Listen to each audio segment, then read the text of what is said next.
karena udah lama memendam rindu sama aku. Semuanya ulun doakan mudah-mudahan panjang umur, sehat wa'afiyah fi ta'atillah.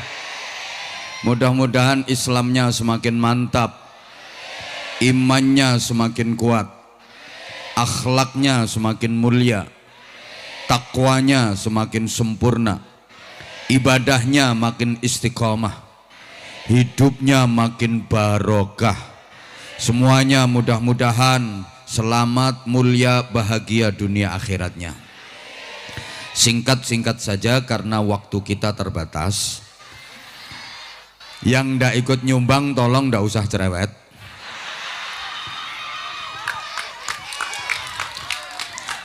Apa tadi kada dengar totalan dari ketua panitia?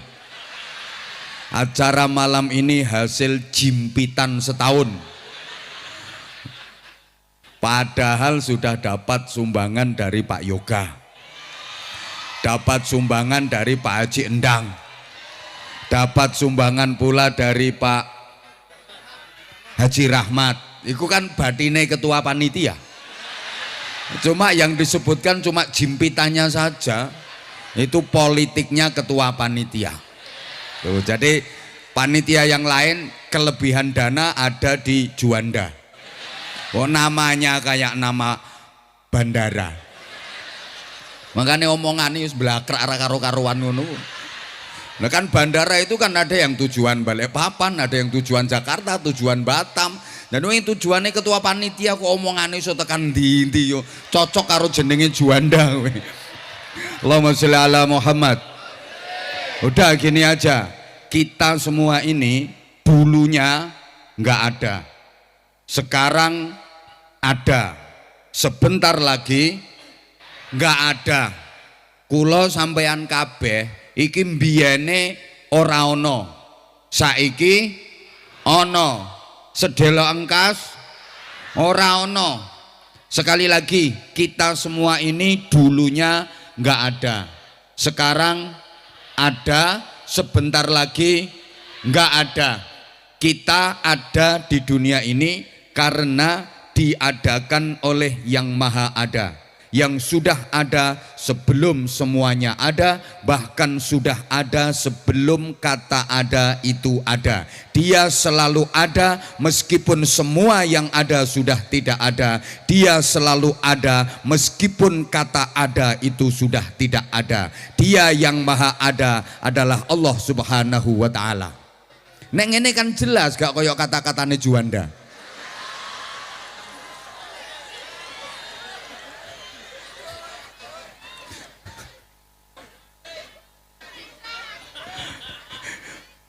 Kita di dunia ini enggak selamanya. Kita di dunia ini kalau kata orang Jawa dulu, orang tua-tua kita, cuma mampir. Udah, kada usah kipas. Ulun masuk angin kalau kena kipas kayak gitu. Udah, pian ambil itu kipas. Udah, singkirkan. Kipas elek. Dah, ndak usah. Iki gara-gara Juanda tok iki. Halo. Halo. Kata mbah-mbah kita, hidup di dunia ini cuma mampir, kurang banter, mampir. Mampir itu udah nggak ke rumah sendiri. Nggak mungkin namanya mampir kok lama, dan tujuannya cuma ngombe sebentar banget. Kita ini perantau. Jadi di dunia ini kita merantau. Memang kita makhluk perantau. Dulu kita udah pernah merantau di alam azali. Berapa lama? Hanya Allah yang maha tahu. Kemudian pindah lagi merantau ke alam ruh. Berapa lamanya? Cuma Allah yang maha tahu. Pindah lagi merantau ke alam rahim atau alam kandungan, ibu yang mengandung. Maka wanita itu meskipun kelihatannya lemah, tapi sesungguhnya punya kekuatan yang sangat dahsyat, yang laki-laki pun gak bakalan kuat. Buktinya wanita kuat gembol salah satu alam ciptaan Allah, namanya alam rahim. Coba bapak-bapak yang merasa kuat dan hebat, tolong gembol alam kubur. Kelihatannya lemah tapi ternyata kuat. Wong wedok pabrik susu loro disonggo dhewe kuat.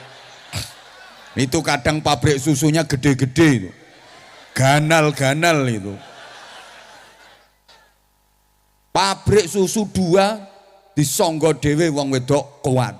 Nenek wong lanang nggawa ndok loro cilik-cilik masih minta bantuan manuk.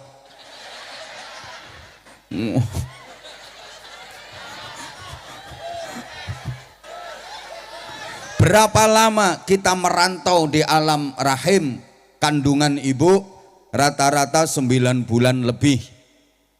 Nah, setelah itu kita merantau lagi. Sekarang ini di alam dunia.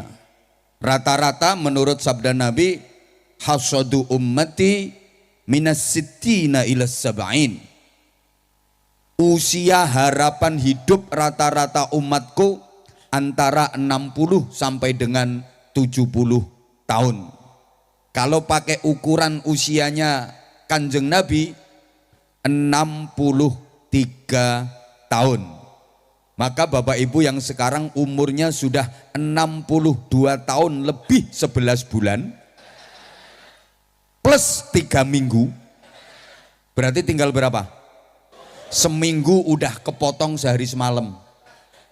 Ayo, ini nggak lama nanti kita akan merantau lagi ke alam kubur. Pernah dengar alam kubur?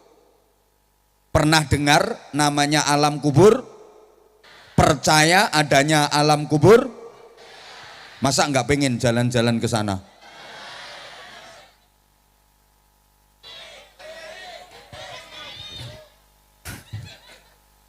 Kita ini perantau. Namanya orang merantau pasti akan berpikir kapan pulang. Tidak mungkin orang merantau kok tinggal seterusnya. Namanya merantau nggak mungkin tinggal selamanya. Suatu saat pasti akan pulang. Sehingga orang yang selesai merantau di alam dunia biasa disebut berpulang ke rahmatullah. Telah berpulang ke rahmatullah, saudara Juanda, setelah pelaksanaan pengajian dalam rangka peringatan Maulid Nabi dan ulang tahun Desa Sidomukti, ketua panitia yang bernama Juanda berpulang ke rahmatullah. Amin Allahumma.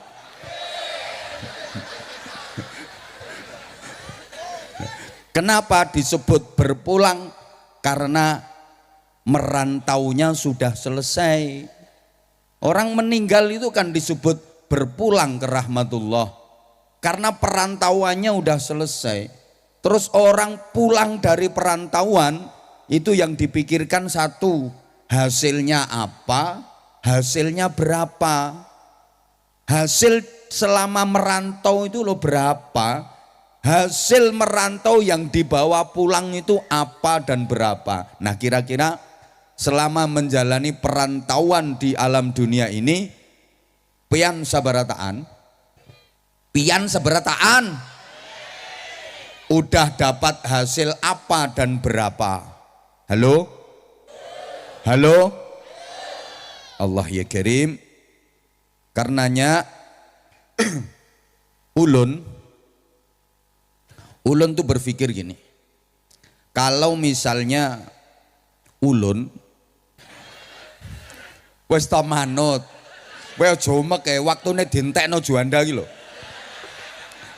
Kalau misalnya ulun pengen masuk surga dengan menjagakan menjagakan ibadah ulun, jagakno amale ulun, rasa-rasanya kemungkinannya kecil banget. Kalau ulun pengen masuk surga dengan mengandalkan amal, mengandalkan ibadah, rasa-rasanya harapannya tipis, kemungkinannya kecil. Ulun tahu kok berapa ibadah ulun. Kowe tak antem pisan yo. Saya tahu berapa sholat saya, sholat fardunya kayak apa, sholat sunnahnya kayak apa. Saya tahu berapa puasa saya tahu berapa zikir saya, berapa baca Quran saya, berapa banyak saya membantu orang. Yang tahu ukurannya saya.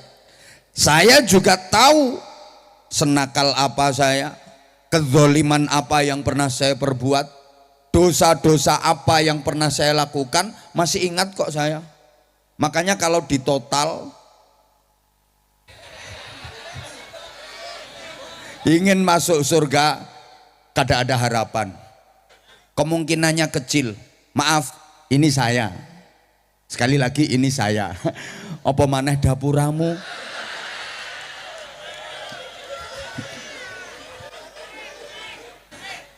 Terus ulun berpikir gini, Nabi Adam alaihissalam itu udah lama tinggal di surga, lama banget tinggal di surga.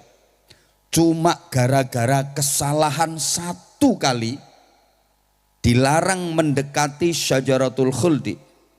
Kemudian Nabi Adam melanggar itu, cuma kesalahan satu kali saja dikeluarkan dari surga. Padahal udah lama tinggal di surga. Kesalahannya cuma sekali dikeluarkan. Lah orang Sidomukti belum pernah ngelihat surga, mambu ae urung. Pojokane swarga ya ora tau ngerti, kesalahane sambrek. Tahu sambrek ndak? Lah kok malah pengen masuk? Kan berarti gak waras. Loh, kalau mau berpikir sehat, Nabi Adam yang udah tinggal di surga begitu lama, salahnya cuman satu, dikeluarkan. Lah orang Sidomukti, oh salahmu ndak? Bancik surga aja belum pernah, menginjakkan kaki di surga aja belum pernah, cium bau surga aja belum pernah. Kesalahannya nggak terhitung saking banyaknya, kok malah pengen masuk? Pian waras.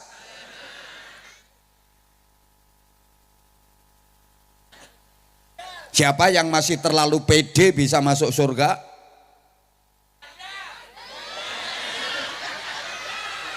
Kayaknya mati duluan dah. Untungnya kita punya Tuhan kok, Allah Subhanahu wa ta'ala, yang maha kasih sayang, yang maha rahmah, yang maha cinta, tidak maha pendendam. Andaikan Allah maha pendendam, begitu melakukan kesalahan langsung dihukum, begitu berbuat maksiat langsung disikat, yakin Sidomukti jorong habis. Loh iya, begitu berbuat salah langsung dihukum, begitu melakukan maksiat langsung disikat. Entek-entek ada laki-laki ngintip perempuan lagi mandi, langsung matane kerok, nginceng meneh picek, iki wis picek kabeh. Loh, kalau Allah maha pendendam kan gitu. Misal ana ibu-ibu kok ngerasani langsung lambene abuh, ilate melungker, intil-intile merotoli. Iki sing wedok ning kene iki wis entek karek tengkorak tok. Wong gaweane ngrasani, aku lagi munggahe dirasani kok. Halo? Allah enggak begitu. Andaikan Allah maha pendendam, maaf ngambung bojone tangga, umpamane lho irunge gruwung, iku wong iku gruwung ngesani irunge kuwi, nyuri tangane bengkong misalnya, ayo coba. Terus ada orang berbuat zina langsung barangnya prutul keri non jero. Sing wedok langsung bosok misalnya. Kok iso apa kuwi? Allah kan nggak begitu. Ndak. Wong bar zina ya tetep utuh kena dienggo neh kok. Bahkan Allah berkata kepada hambanya, wahai hambaku, aku tahu dosa-dosamu banyak. Itu loh. Tapi ampunanku jauh lebih banyak dan lebih luas daripada dosa-dosamu.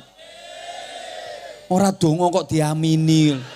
Astaghfirullahaladzim. Ganteng oon. Ini Allah berkata kepada hambanya, wahai hambaku, aku tahu kesalahanmu banyak banget, tapi kasih sayangku jauh lebih banyak dan lebih luas. Aku tahu dosa-dosamu menggunung, dosa-dosamu bertumpuk-tumpuk, tapi ampunanku jauh lebih banyak. Jika kau mau menangis di hadapanku, aku akan tersenyum memandangmu. Oh, katrok. Loh, ini kata Allah kepada hambanya dalam sebuah hadis qudsi. Kalau kau mau menangis di hadapanku, aku akan tersenyum memandangmu. Kalau kau mau berjalan menujuku, aku akan berlari menyambutmu. Kalau kau mendekat kepadaku sejengkal, aku akan mendekat kepadamu sehasta. Ini bentuk cinta dan sayangnya Allah kepada hambanya yang bernama manusia, asal kita mau taubatan nasuhah. Taubat dengan sebenar-benarnya taubat, melakukan perbaikan diri terus menerus. Sebanyak apapun kesalahan dan dosa kita, selama nyawa belum sampai tenggorokan, taubat kita diterima oleh Allah Subhanahu wa ta'ala. Allahumma sholli ala Muhammad. Yang kedua, untungnya kita menjadi umat Nabi Muhammad sallallahu alaihi wasallam. Untung kita punya nabi yang paling istimewa, nabi yang paling agung, paling tinggi derajatnya, paling dicintai Allah. Baginda Nabi Muhammad sallallahu alaihi wasallam yang siap memberikan pembelaan kepada kita, siap memberikan syafaatnya kepada kita. Sayangnya Rasulullah kepada kita jauh melebihi sayangnya orang tua kandung kepada anak kandungnya. Ketika bersujud bersimpuh di hadapan Allah, Nabi Muhammad ditawari sama Allah, minta apa tak kasih apapun permintaanmu. Itu digambarkan dalam surah Ad-Duha, wala sawfa yu'tika rabbuka fatarudha. Tuhanmu akan memberikan apapun yang kau inginkan agar engkau puas, wahai Muhammad. Sal tu'ta, mintalah, pasti permintaanmu akan dikasih, akan dipenuhi. Nabi Muhammad gak minta harta benda, gak minta kekayaan, gak minta kedudukan, pangkat, jabatan. Ndak. Beliau matur, ya Rabb lam arda wa wahidun min ummati finnar. Ya Allah, hamba tidak akan pernah merasa puas kalau masih ada satu saja dari umatku yang masuk neraka. Yang membuat hamba lega, puas dan ridho adalah seluruh umatku kau masukkan surga. Sehingga besok di akhirat Nabi Muhammad itu masuk surga pertama kali. Yang membuka pintu surga adalah Nabi Muhammad. Kemudian beliau masuk, ngecek kondisinya swarga. Oh iki swarga sing dhuwur tingkatane iki kanggo kiai-kiai. Ini dicek gitu sama Rasulullah. Oh ini surganya untuk yang penceramah-penceramah. Di sini ini meneng loh toh. Ini surga untuk haji yang mabrur. Ini surganya untuk orang yang berjuang pakai hartanya. Di sini, di sini, di sini. Nah setelah itu Rasulullah keluar lagi. Ngapain? Nyari umatnya. Ummati, ummati, ummati. Nabi Muhammad tidak akan kembali masuk ke surga sebelum seluruh umatnya yang berhak masuk surga semuanya. Nyari. Mana ini ya orang Sidomukti ini? Jorong kok belum kelihatan. Padahal Bojonegoro Jawa Timur udah masuk surga semua.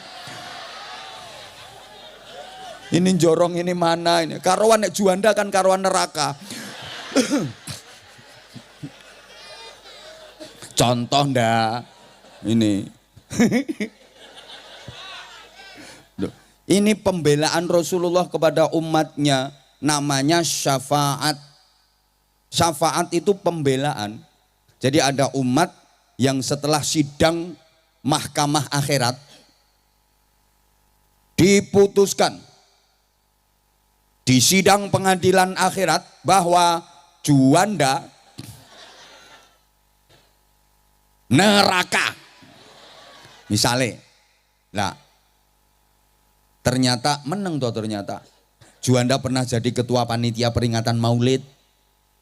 Itu wujud cintanya kepada Nabi Muhammad. Akhirnya dapat pembelaan, dapat syafaatnya Nabi Muhammad. Enggak jadi dimasukkan neraka. Masuk ke surga. Tapi nguri dewe. Itu namanya syafaat. Gini ya. Jadi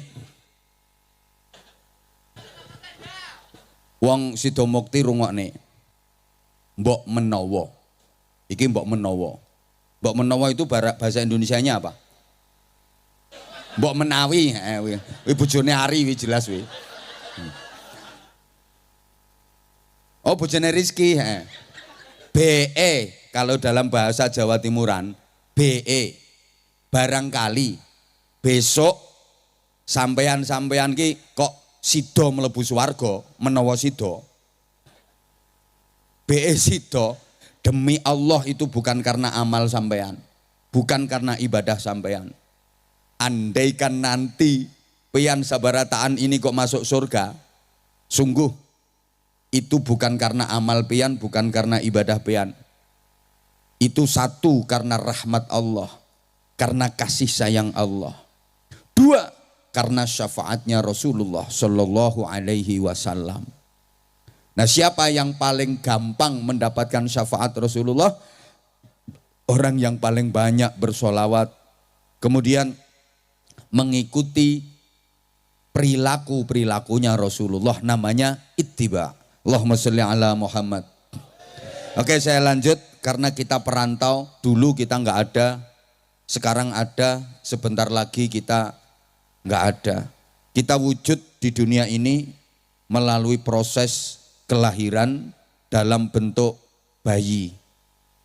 Nggak ada orang yang moro-moro tuwek, gedabok ceblok teko langit, atau bejudus ronges-ronges teko lemah, atau mungkin di Sidomukti ini ada orang yang meletek dari watu. Nggak ada, semuanya melalui proses kelahiran dalam bentuk bayi. Nah, bayi itu gayanya sama. Bayinya siapapun, terlahir dari rahim siapapun, lahirnya kapanpun, dimanapun, namanya bayi itu gayanya sama. Pertama, gayanya bayi lahir itu telanjang. Kabeh bayi lahire udo. Yang sekarang jadi kepala desa, itu dulu lahire udo. Yang sekarang jadi kapolsek, itu dulu lahirnya juga udo. Yang sekarang jadi Indan Ramil, dulu lahirnya juga udo. Yang sekarang jadi kiai katoan. Sekarang katoannya, dulu lahirnya juga udo. Semua bayi lahirnya pasti telanjang. Kurang tahu ya kalau Sidomukti pernah ada kejadian bayi perempuan lahir udah pakai BH. Laire kabeh laire orang nganggo apa, orang nggawa apa, ora sangu apa, orang ngerti apa. Jawab dong sayang. Semua bayi lahirnya telanjang, nggak pakai apa, nggak bawa apa, nggak ngerti apa, nggak tahu apa. Oke. Ini mengisyaratkan bahwa manusia itu asline asline menungso iku ora duwe apa-apa. Semua milik Allah. Makanya lek peyan sekarang kok enggak punya apa-apa, jangan susah, jangan sedih, itu tandanya peyan termasuk wong sing isih asli. Asli ora gablek. Lo kan aslinya enggak punya. Aslinya enggak punya. Ya termasuk kuwi wong asli. Lah yang sekarang punya apa-apa itu udah enggak begitu asli. Karena aslinya manusia enggak punya apa-apa. Sehingga semua milik Allah. Kalau sekarang pian enggak punya apa-apa, ora duwe apa-apa, jangan sedih, jangan susah, jangan bingung. Itu membuktikan bahwa pian termasuk manusia asli. Asli gak gablek. Loh. Lah semuanya milik Allah. Sehingga kalau hidupmu pengen tentrem dan bahagia, jadilah sebenar-benarnya manusia. Maksudnya gimana? Sebenar-benarnya manusia yang tidak memiliki apa-apa. Pasti hidupmu akan tentrem dan bahagia. Jangan pernah merasa memiliki. Orang susah itu sebab utamanya karena ngerasa kehilangan. Kehilangan waktu, kehilangan harta, kehilangan keluarga, kehilangan jabatan, kedudukan. Kenapa merasa kehilangan? Ya karena merasa punya, merasa memiliki. Orang yang gak merasa memiliki apa-apa, dia gak akan pernah merasakan susah karena dia gak akan pernah merasa kehilangan. Kehilangan apa? Wong tidak gablek apa-apa. Paham? Loh, orang susah itu sebab utamanya karena merasa memiliki. Kenapa kamu susah? Karena kehilangan. Kehilangan duit, kok susah? Lah karena ngerasa bahwa duit itu milik dia. Kehilangan motor, susah. Ya karena yang dianggapnya motor itu milik dia. Coba kalau enggak merasa memiliki, semuanya milik Allah. Enggak mungkin susah karena enggak bakal ngerasa kehilangan. Contoh kayak tukang parkir. Duh, tukang parkir itu meskipun dikasih mobil banyak, dikirimi mobil banyak, dengan berbagai merek bagus-bagus, harganya mahal-mahal, dia enggak sombong, enggak pamer, biasa paling cuma ditata, dirapikan. Begitu mobil diambil sampai habis, enggak sedih, biasa, ambil-ambilin. Kenapa? Karena tukang parkir enggak ngerasa memiliki, dia cuma merasa dititipi. Ngono. Berapapun uang yang ada pada pian, kalau pian enggak ngerasa itu milik pian, hanya merasa titipan, hilang, disedekahkan untuk bangun masjid, untuk nyumbang pesantren, kada ada rasa sedih. Siapa ngomong gayane?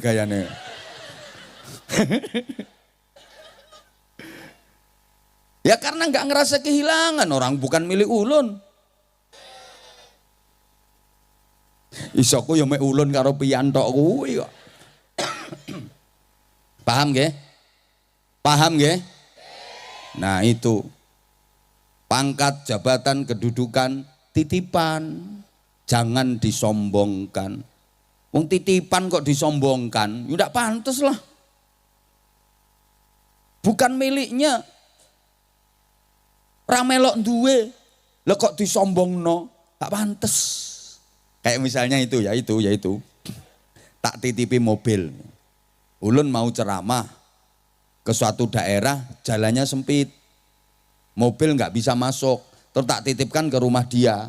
Tak titipkan sama dia. Begitu aku titip ya ini mobil, aku mau ngaji ke sana. Begitu aku pergi, yes, mobilku, yes. Gendeng tuh.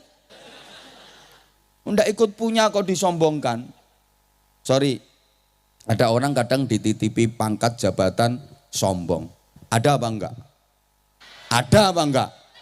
Wah banyak ada. Saya tahu orangnya. Bahkan saya tahu namanya. Namanya Rojo Fir'aun. Loh iya itu dititipi pangkat jabatan kedudukan sombong. Makanya kalau ada orang dititipi jabatan berarti kok dia sombong, berarti dia anak buahnya Raja Fir'aun. Ada itu, Kadang punya pangkat, berarti dia anak buahnya Raja Fir'aun. Ngelakuin degek. Ada itu, kadang punya pangkat, disapa sama tetangga aja nggak mau jawab. Merasa dia lebih tinggi, padahal jabatannya apa? Wakil ketua RT.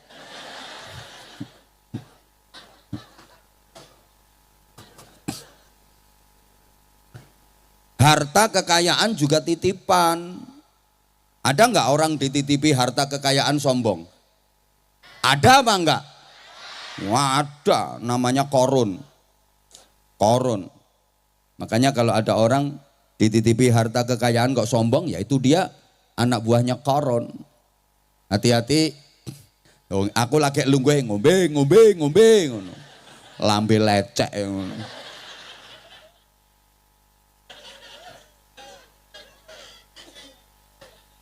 Memang kalau pian punya anggapan bahwa sukses itu karena jabatan dan harta, berarti panutanmu bukan Rasulullah. Kalau Anda punya anggapan bahwa kemuliaan itu karena harta dan jabatan, karena jabatan dan harta, berarti panutanmu bukan Rasulullah. Idolamu adalah Fir'aun dan Qarun. Sana jadi pengikutnya Fir'aun dan Qarun. Lah orang kita kan kayak gitu. Dianggap kalau punya jabatan itu mulia. Sampai rebutan ndak karo-karuan. Ya orang-orang itu pengen duduk di kursi dewan. Wah, dibela-bela kampanye sana sini. Miliaran rupiah digelontorkan demi punya jabatan. Foto disebar di mana-mana. Sampai dia rela jadi penunggu pohon. Lah fotonya dipaku neng wit-witan sampai demit-demit do minggat. Ya pohonnya udah ada penunggunya. Dikira kalau udah punya kedudukan jabatan terus mulia. Orang kalau kaya banyak harta dimuliakan. Walaupun dia maaf, ndak alim, akhlaknya juga ndak bagus, tapi karena kaya dihormati. Sementara orang yang alim, akhlaknya bagus tapi miskin, wes ora kopen, ora kajen. Kayak acara kayak gini loh. Orang yang punya jabatan, orang kaya, datang meskipun belakangan, naik panggung.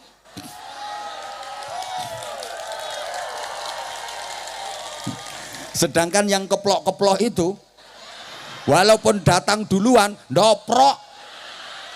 Wes ngelempoh neng isor, nganti kayak katoke teles kayak. Muga-muga ora rangen bokongmu.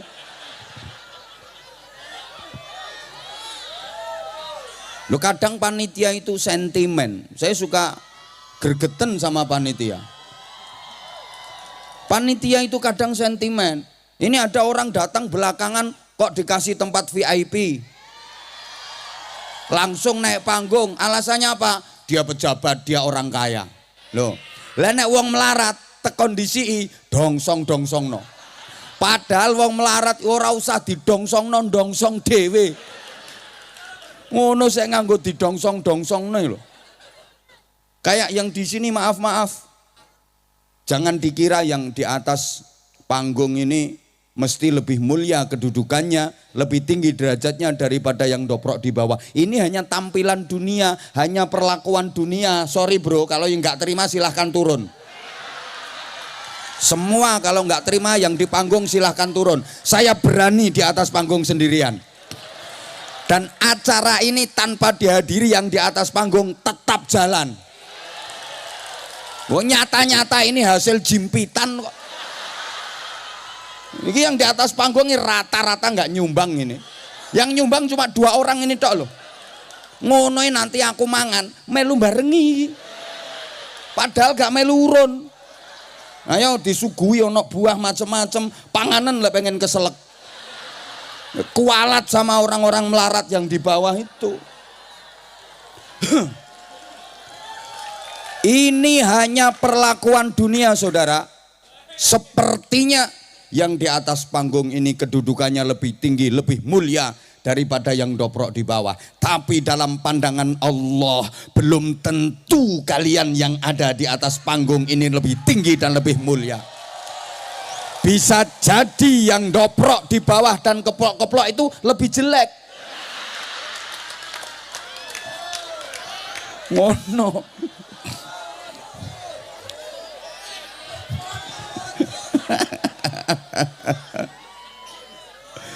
Wah, aku nah berikutnya wes pokoknya nek wis wong melarat bengok-bengok kita harus dengar aspirasi mereka. Ini yang pertama, bahwa manusia itu aslinya ndak punya apa, semuanya milik Allah. Kalau hidupmu pengen tentrem, jangan pernah merasa punya, jangan pernah merasa memiliki. Pasti hidupmu akan tentrem, pasti akan bahagia. Dua, manusia itu asline ndak bisa apa-apa. Semuanya kuasa Allah. La haula wala quwata illa billah. Nggak ada daya menghindari maksiat, nggak ada kekuatan menjalankan taat kecuali atas pertolongan Allah. Semuanya atas kuasa Allah. Asline menungso iki ora iso apa-apa. Makanya lek sampeyan saiki kok ora iso apa-apa, aja sedih. Iku tandane sampeyan termasuk wong sing isih asli. Asli ora entos. Asli. Andaikan manusia itu bisa, orang yang hidupnya paling sehat, umurnya paling panjang, itu dokter. Dokter. Andai manusia bisa, orang yang hidupnya paling sehat, umurnya paling panjang, ya dokter. Karena dokter itu paling ngerti penyakit, ngerti obatnya. Mestinya dokter itu ya sehat-sehat, umurnya panjang-panjang. Tapi nyatanya kan enggak. Sepinter-pinternya dokter ya sama kayak orang yang enggak jadi dokter. Malah ada dokter spesialis jantung mati muda kena serangan jantung. Ada dokter spesialis kulit korengen ngono kuwi. Padahal dia spesialis kulit. Nanti meriksa pasiennya ambil gitar iku kukur-kukur. Itu bukti kalau manusia nggak bisa. Ada dokter spesialis mata yo belek ra waras-waras. Andai manusia bisa. Orang yang pakaiannya paling bagus tuh ya penjahit. Kan penjahit itu pinter bikinin baju orang lain. Orang lain aja dibikinin baju bagus-bagus, mestinya bajunya dia sendiri kan lebih bagus. Nyatanya enggak. Malah penjahit klambine elek-elek. Soalnya sing apik didol. Ayo lek tanggamu ana wedok dadi penjahit delok ana kalungan meteran, klumbrak-klumbruk, ambek nganggo daster wis bolong kabeh. Loh iya. Andai manusia bisa, orang yang rumahnya paling bagus itu ya tukang. Tukang pinter gawe ke omah wong. Wong liya wae digekne omah apik-apike ngono, mestine omahe dhewe kan luwih apik. Tapi nyatane tukang iki malah rata-rata omahe ra dadi-dadi. Lho iya wong garap omahe dhewe ra ono gajine kok. Andai manusia bisa. Anak yang paling pinter itu anaknya guru. Zahirnya guru kan bisa minterne anake wong.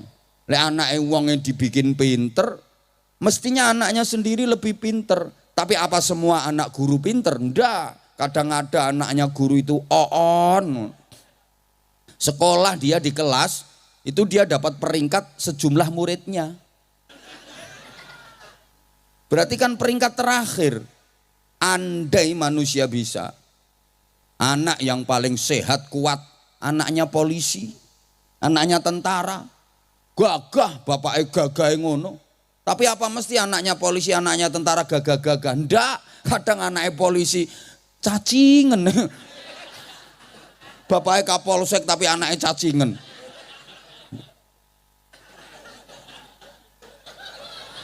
Lah memang bukti kalau manusia nggak bisa. Segalanya kuasa Allah. Manusia itu kayak kabel. kayak kabel. Keleleran, ndak punya kekuatan apa-apa. Lo kabel kok bisa bikin lampu nyala? Ya karena dia sambung sama setrum, nyambung sama sembanter toh, nyambung sama setrum. Jadi dia hanya pelantara, aslinya kabel yo keleleran, ndak punya kekuatan apa-apa. Kok bisa bikin lampu nyala? Ya karena sambung sama Orang Sidomukti ini ya kayak salon. Gemblimbung ora duwe kekuatan apa-apa. Loh salon kok bisa bikin suara keras kayak gini? Karena sambung sama setrum. Coba enggak ada setrumnya. Ya gak muni. Betul? Karena dia sambung sama sing banter, sambung sama kayak orang Sidomukti ini kayak TV. Ngeletak, enggak bisa apa-apa, enggak punya kekuatan apa-apa. TV kok punya kekuatan, keluar gambarnya, keluar suaranya karena sambung sama sing banter, sambung sama orang Sidomukti ini nggak punya kekuatan apa-apa, nggak bisa apa-apa. Maka kalau orang Sidomukti pengen bisa apa-apa harus mau sambung sama setrum ya. Ya, setrum. Engko tekan omah nang nyetrum listrik dhewe-dhewe.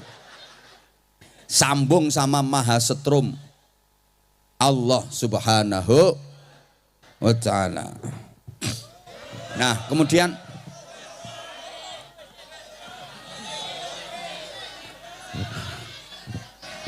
kayak meneng ra iso apa? Dah gini. Iku mek kae kok kowe.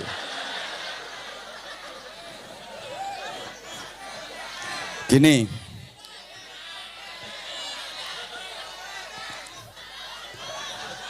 Berikutnya, bentar, itu sing wedok-wedok lek sarung-sarung kok nek tak turutin njaluk sak isine kok.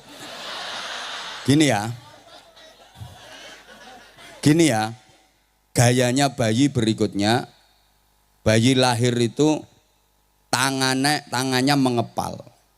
Semua bayi lahir tangannya gegem-gegem, nyekel-nyekel. Belum pernah kejadian ada bayi lahir tangannya membegar terus ngaploki bidane, belum ada. Mesti tangannya gegem-gegem, nyekel-nyekel. Ini menunjukkan bahwa manusia itu punya karakter dasar, suka nyekel-nyekel, suka gegem-gegem, suka ngumpul-ngumpul ke. Begitu nanti mati, tangannya lepas, udar. Semua orang kalau sudah jadi mayat, wis mati, tangannya mesti membegar. Kalau ada mayat, tangannya kok ngegem, mungkin bekas petinju. Walaupun bekas petinju gitu, mati, ya tangannya tetap aja begar. Ini artinya apa? Yang dikumpul-kumpul ke, yang dipegang-pegang, yang digegem-gegem, begitu mati, semua dilepas, cul kabeh.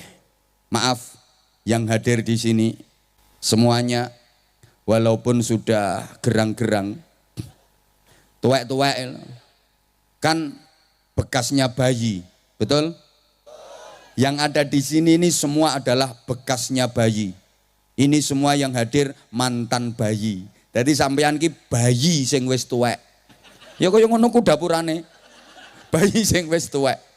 Maka sifat dan karakter bayi itu selalu ke bawah walaupun orangnya udah tua. Sehingga orang kita itu punya kata-kata unik, gawan sing banter, gawan, bawaan, itu. Dan itu nggak bisa hilang. Gawan bayi, bawaan lahir, itu sampai pun orangnya udah tuir, tetap ke bawah. Kada bisa hilang.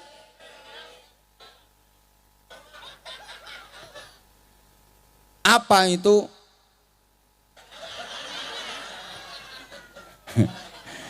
Sabar jamaah yang lain. Memang jamaah harus ada yang model kayak gitu.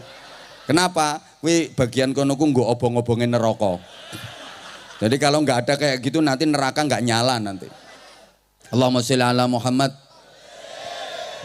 Jadi bawaan lahir gawan bayi itu nggak bisa hilang. Di antaranya satu, suka nyekel-nyekel. Makanya manusia itu sampai tua pun punya watak, punya karakter, seneng nyekel-nyekel. Seneng nyekel lingkungan. Nah iya, seneng nyekel kepanitiaan. Ini panitia, ini ulun yang mengendalikan. Itu ada kebanggaan tersendiri. Seneng pegang kekuasaan. Ini karakter dasar, nggak bisa dipungkiri. Manusia itu punya karakter dasar, seneng nyekel-nyekel, pengen nyekel wilayah, nyekel kekuasaan, pegang jabatan, pegang anak buah, pegang perusahaan, pegang lahan karet.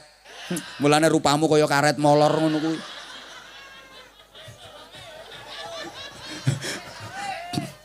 Loh, ya ini semua sampai dilewangi rebutan ndak karu-karuan demi bisa megang. Entah itu megang. Lah nek gak iso kaya ngono ku yo nyekel bokong. Suka ngumpul-ngumpulin. Ini karakter manusia.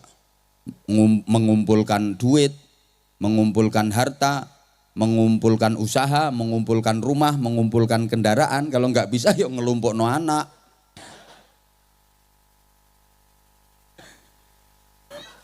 Loh emang iya kok. Begitu nanti mati, semua yang usaha dipegang-pegang, digenggam-genggam, dikumpul-kumpulkan, lepas semuanya.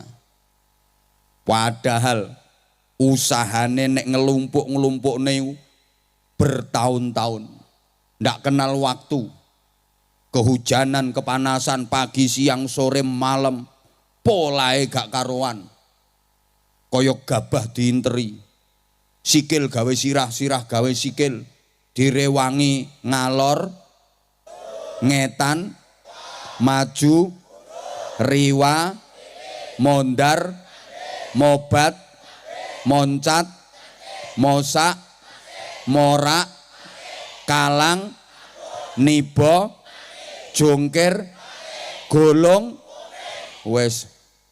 Ngono penak kari nerusne. Polai sampai bukan hanya mengamalkan P4, P sak pirang-pirang. Pergi pagi, pulang petang, poyang payingan, pontang panting, pantat panas, pinggang pegal, perut perih, pala pusing, beringas beringis, pelirak pelirik, pelorak pelorok, pendelak pendelik, perengat perengut, perang preng, peletak peletik, penculat penculot, penghasilan pas-pasan, pengeluaran pol-polan, potongan pirang-pirang, pajak, pungutan, premi, pulsa, paketan, gak karo-karoan polae. Ujung-ujungnya cuma mau dilepas. Polae gak karuan lek ngelumpuk no, endingnya, akhirnya, ujung-ujungnya cuma mau dilepas. Harusnya yang dibelain mati-matian, kerja keras ndak karu-karuan kan sesuatu yang nggak dilepas, akan dipegang selamanya, akan menjadi miliknya seterusnya. Pantas itu dibelain mati-matian. Ini ujung-ujungnya cuma mau dilepas. Makanya kata Nabi, orang yang suka ngumpul-ngumpulin harta itu dianggap orang yang ndak waras. Wa yajma'ul mala man la aqlalah. Yang suka ngumpul-ngumpulin harta kekayaan itu orang yang nggak punya akal. Lah kalau nggak punya akal namanya kan nggak waras. Kalau nggak waras ya kaya kuwi gendeng ngono kuwi. Kok bisa nggak waras? Ya tadi udah saya jelasin. Orang nyata-nyata akhirnya mau lepas, ditinggal, bukan miliknya. Kok dibela nih ndak karo-karoan? Ndak waras itu.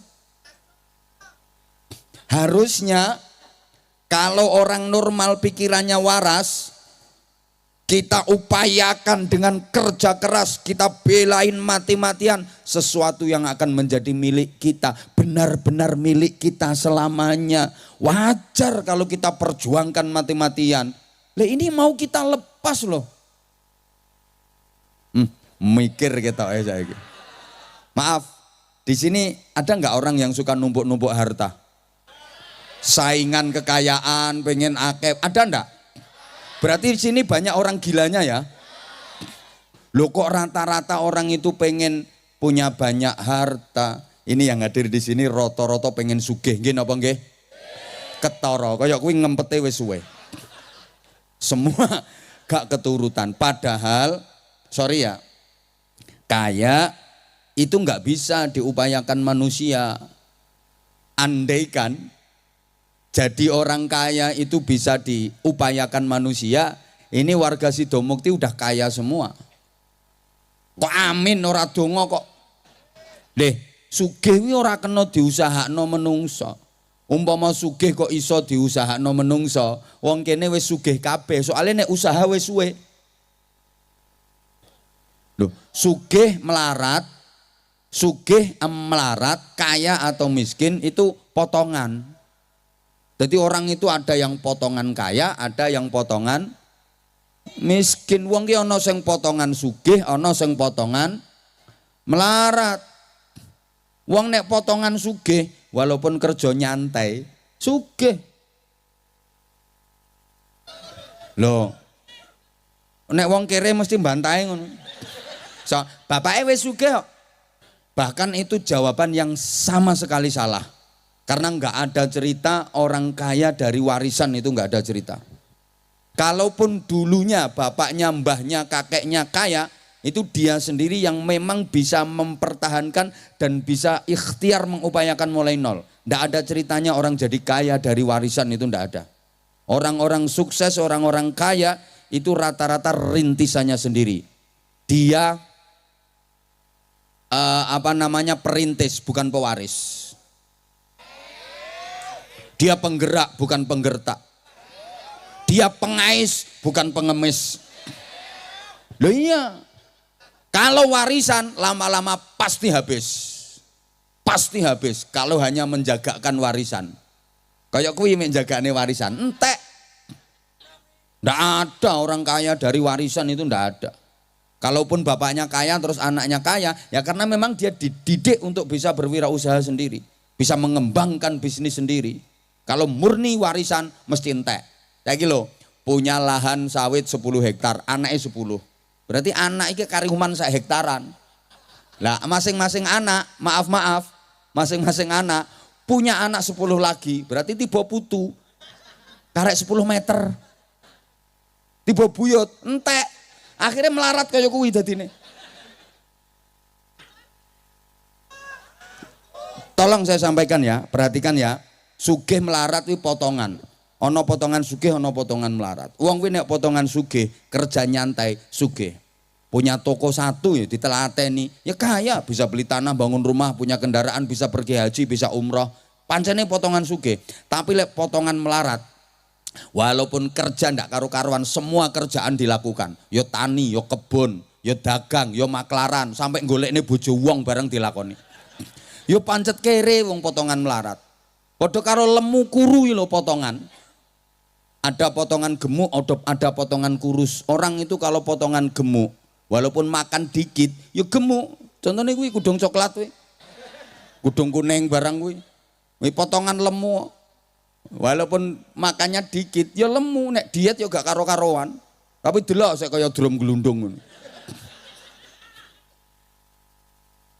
Mangane sithik. Lah, wong kuwi nek potongan kurus, makan banyak, tetep aja kurus. Walaupun makannya banyak, ndak iso lemu, paling isone mek atos. Engko nek wis metu ya gembuk neh. Ya Allah. Jangan dikira kaya miskin itu dari kerja. Kalau pengen kaya banyak duit harus kerja keras. Kalau nggak mau kerja keras nggak bisa banyak duit, itu juga salah. Ada orang yang kerjanya keras dapatnya duit cuma sedikit. Keras kerjanya, yon deres, yon dodos. Isuk tekan bengi, entuke cuma 200.000. Padahal kerjanya keras. Ada yang kerjanya ndak keras, lungguh nyekeli mik karo ngoceh sak jam setengah nah. Itu dapetnya ya banyak. Ngalah-ngalai leh mun dodos 7 tahun. Ayo mbantao. Loh, ada orang kerja keras ngangkat batu gunung, sak salon-salon itu batunya. Seharian paling dapatnya duit ya 200.000, 300.000. Ada orang kerjanya ndak keras, ngangkat batu kecil tapi dapatnya 200 juta, yang diangkat batu ginjal. Ayo bantau. Ya kalah kok. Halo? Ada yang bilang kalau nggak mau kerja nggak makan, salah. Nggak ada hubungannya. Kerja sama makan itu nggak ada hubungannya. Makan itu hubungannya sama hidup. Selama masih hidup pasti makan. Walaupun nggak kerja, mangan. Lah bocah cilik-cilik kerja apa? Ya mangan kabeh. Lo ada orang sakit parah udah nggak bisa ngapa-ngapain. Ya mangan, malah sebelah akeh jajane. Halo? Nggak ada hubungannya. Kerja itu ibadah, rezeki itu jatah. Kerja itu ibadah. Mau kerja, dapat pahalanya kerja. Ya gitu aja. Kalau rezeki, jatah. Ada yang dijatah banyak jadi orang kaya. Kayak ulun. Nah, ada yang jatahnya dikit jadi orang melarat kayak itu. Kaya miskin juga bukan karena ibadah, jangan salah. Dikira kalau ibadahnya kenceng, rajin, rezekinya lancar, banyak duit. Terus kalau males ibadah, rezekinya seret, nggak punya duit. Salah, nggak ada hubungannya. Orang itu kalau kaya, walaupun dia nakal, nggak pernah sholat, hobine almendemu sama ajep gondoli purele gawin. Lek pancene sugih ya pangga sugih. Ada ini orangnya datang kok.